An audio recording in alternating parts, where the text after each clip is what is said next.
Xin chào tất cả các bạn. Hôm nay mình sẽ nói về vấn đề mà mình với lại một cây ly cả bên kia là cùng một người. Vì mình đang quay chừng cho một bạn, thì bạn ấy kiểu như là không quay được, bận các bạn. Bạn đưa cho mình quay nhé. Ok, là bây giờ chúng ta hãy cùng nhau mở bức phẩm của mình đã bảy trời ấy thôi.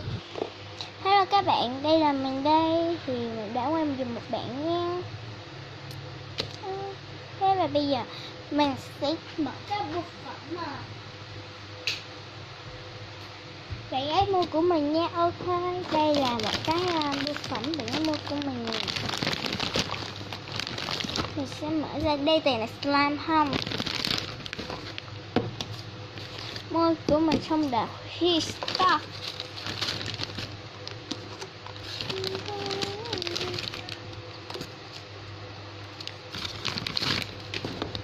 Hay các bạn. Ok, mở ra hai. Đầu tiên mình mua một cái bịch cam để mua cái bịch cam cho nhóm mình nha. Hay nó mình thay. Đây là một cái chai activator kìm. Tiếp theo là một hỗn slime này cái kiểu. Đây là cái hỗn slime trong đợt restart ra kem ngọc rãnh mềm.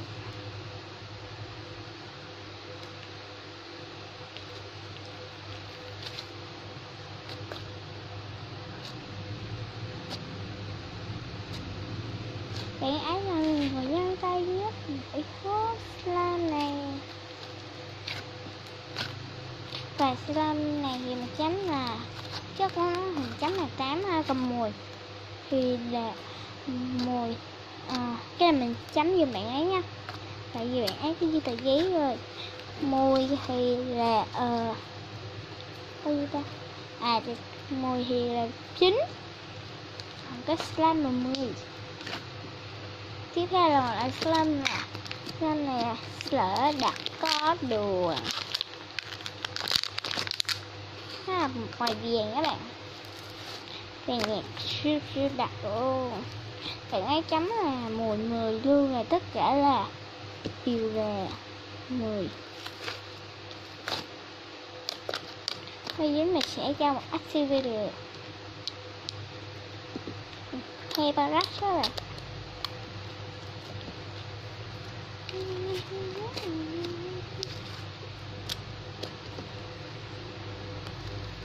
mình với bạn ấy thì dạng như là thường ngày nhau á. Bạn ấy đi bận học rồi không thể nào mà quay clip được, cho nên bạn ấy nhà mình mới dùm vậy thôi, coi như đốt hoa.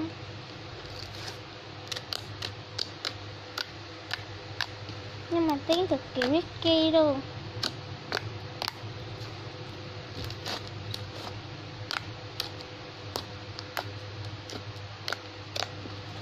Cái này siêu đã đúng không? Cái này cực kỳ là có nhiều người đặt rồi nha, cho nên là siêu đẻ chuyện trước sẽ là mày không có border kỳ. Bạn ấy là mua hai loại keo sữa, hay là slime sữa, là làm từ keo sữa, với là hai là làm từ hồ. Tiếp theo là slime Sally.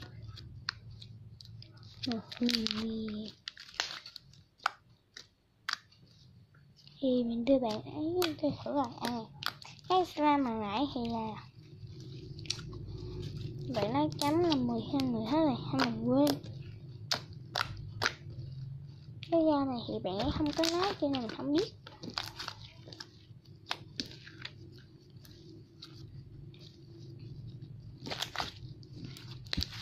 Bạn ấy gần nhà mình cho nên không có băng keo bưu điện nha. Và slime cuối cùng thì ham siêu trong luôn mà giờ gần để cho mình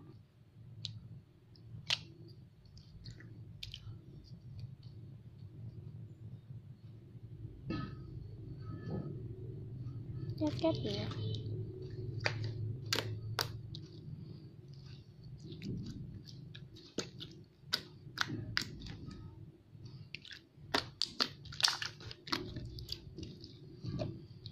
Cái slime này thì giống kia là hơi chảy chảy, hơi dính dính.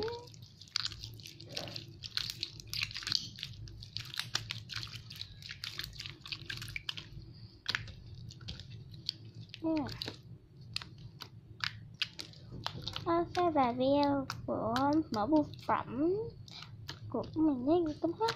Chào và tạm biệt các bạn. Hãy share và subscribe. Bye bye.